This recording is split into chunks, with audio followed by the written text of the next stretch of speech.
This is Disha Mohta from class 12.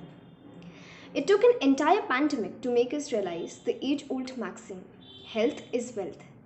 Health and hygiene are the most crucial elements to sustain ourselves, especially during this COVID 19 period.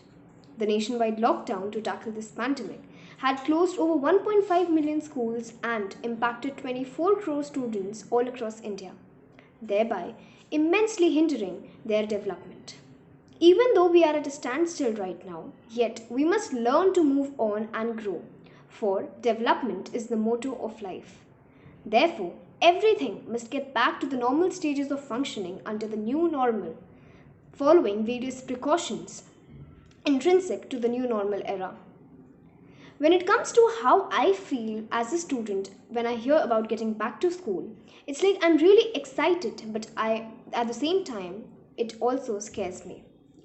It's like you have this urge of meeting your friends and teachers and getting back to school, but then the other part of your mind always constantly fears you of getting infected and spreading the virus further. Thus, now more than ever, there's a dire need to create and execute plans to make the school a safe and a secure place. So, today, my friends, your very own student council members would tell you about the various steps and precautions that our school is going to adopt in order to make it a safe and secure place. We are all prepared to welcome the beloved students back to their second home. We would guide via online counseling and orientation sessions to help them achieve safe learning from school. The safety of the mental health of the students and energize their enthusiasm and wiping off the negative thoughts from the minds of the students in this COVID-19 situation will also be taken care of in school through counseling sessions. Both online and offline activities will be balanced for the students to channelize their energy through their minds in the right direction.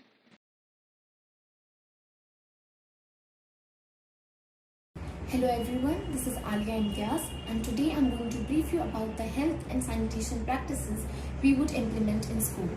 We are all aware that it's not enough for any one person or body or the entire school administration to ensure the safety of everyone. So the responsibility of maintaining safety and hygiene also falls on the parents as well as the students. As responsible parents, it's your duty to ensure that you monitor your child's health and keep them home from school if they are ill. Teach and model good hygiene practices for your children, such as they wash their hands with soap and water regularly, and they also have access to an alcohol-based sanitizer. They cough and sneeze into their elbow and avoid touching their face, nose, eyes or mouth. Children must carry a personal alcohol-based sanitizer and use it at regular intervals. And remember, we should not share cups, eating utensils, food or drinks with others. So you see, we have to be a leader in keeping ourselves, our school, family and community healthy. All of us must follow and abide by the concept of physical distancing, that is standing further away from friends, avoiding large crowds, etc.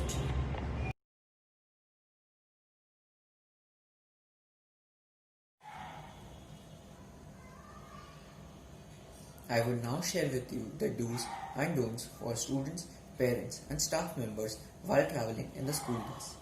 Students should wear a mask all the time, maintain social distancing, apply hand sanitizers after entering and before leaving the bus. They must carry and use a handkerchief or a tissue for coughing and sneezing. They must not share their water bottle or tiffin with others and must not come to school if they feel sick. Parents must ensure that their ward is fit before sending them to school. The school, staff, drivers and conductors will also wear a mask and ensure that students in the bus must not exceed 50% of the total capacity. In addition to this, they must carry out thermal screening of the students, ensure that the buses are sanitized and fumigated after each run. The ACs are switched off and the windows are opened for proper ventilation. All these would help school in smooth functioning, keeping in mind health and welfare of students, staff and parents.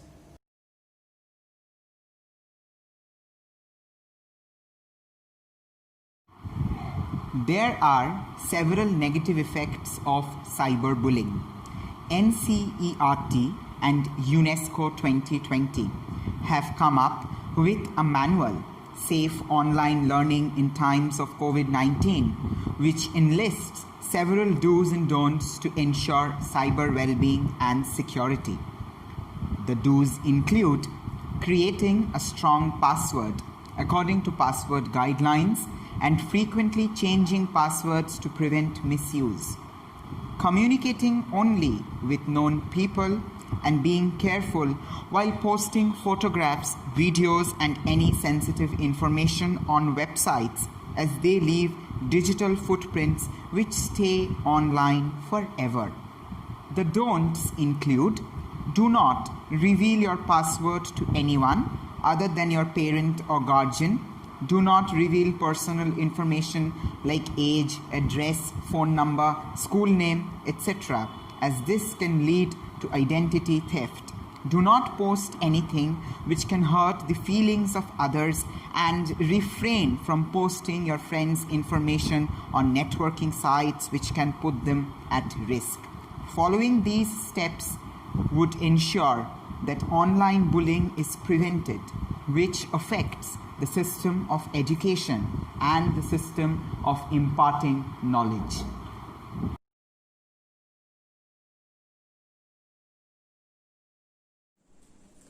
Firstly, when we are joining our PD class in our school playgrounds, campus basement, the activity rooms should be used with proper marking for maintaining safe distance.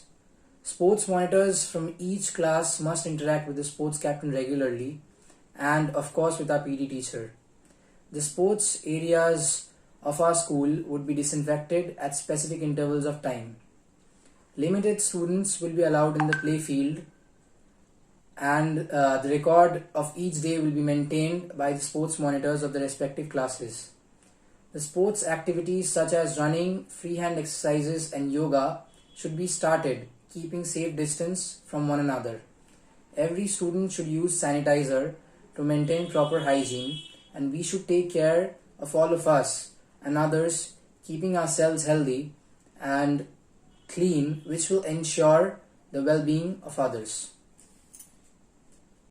Some of the measures which should be taken in the play field include: on-field sports activity or training should be conducted in small groups, ensuring a distance of 2 meters, which is to be maintained at all times by student and teacher.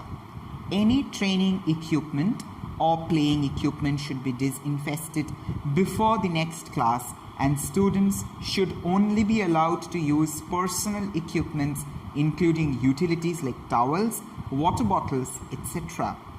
Hand hygiene facilities should be made available adjacent to playground for use whenever necessary.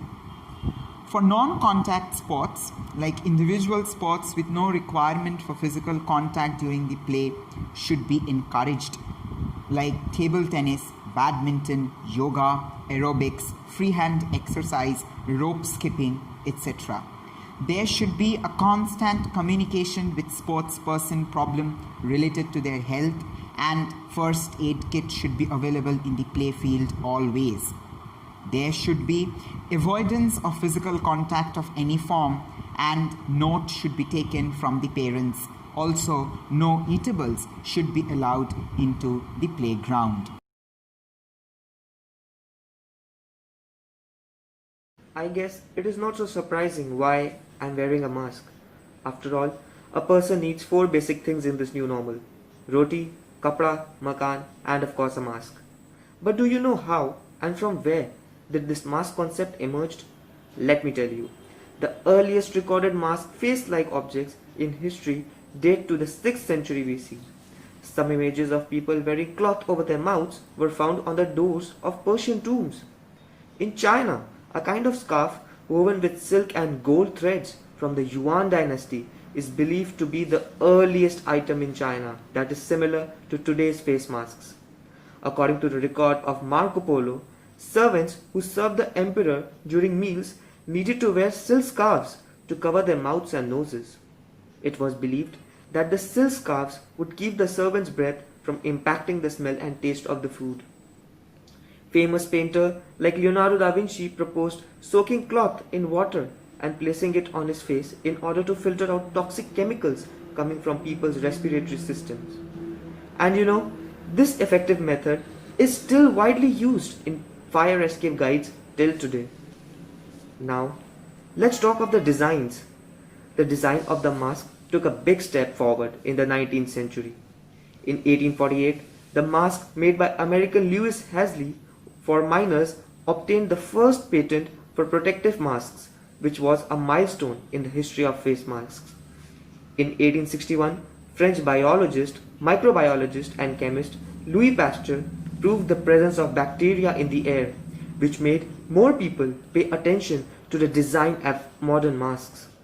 However, it is the SARS epidemic which has made us aware of masks like the N95 and KN90, etc. And now, let us discuss different types of masks that have come up in these COVID times. The first one is a bandana, a triangular or square piece of cloth that's often worn as a head or neck covering. Bandanas provided some protection against droplets and cough or sneeze related spray. Second is the cotton face mask that can decrease droplet spray from 8 feet to 2.5 inches.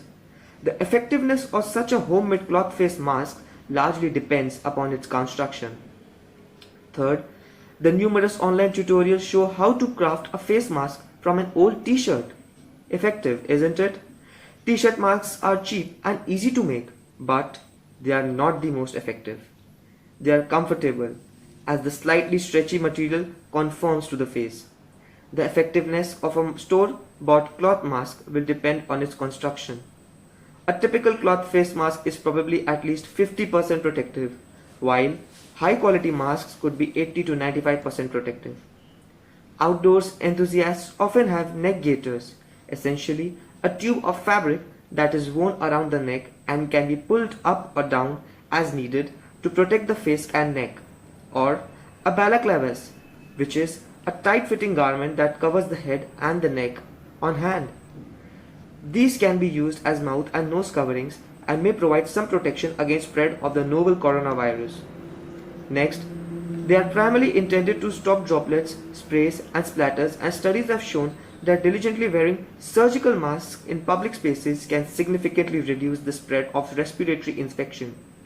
Surgical masks are not designed to be used more than once. And the last one is the N95 face respirators, which offer the most protection against novel coronavirus and other respiratory diseases. N95s protect the person wearing the mask because they filter out 95% of particles from the air breathed in. Masks today have become a mandate in all spheres of our lives. Whenever we step out, we must not forget to wear a mask. Today, all of us miss our second home, the Apeejay family. But a family is where we care for one another. So today, on our day, let us promise to take care of ourselves and our families. I have promised myself, and now it's your turn. Wishing all of you a happy Children's Day and a very safe Diwali. Thank you.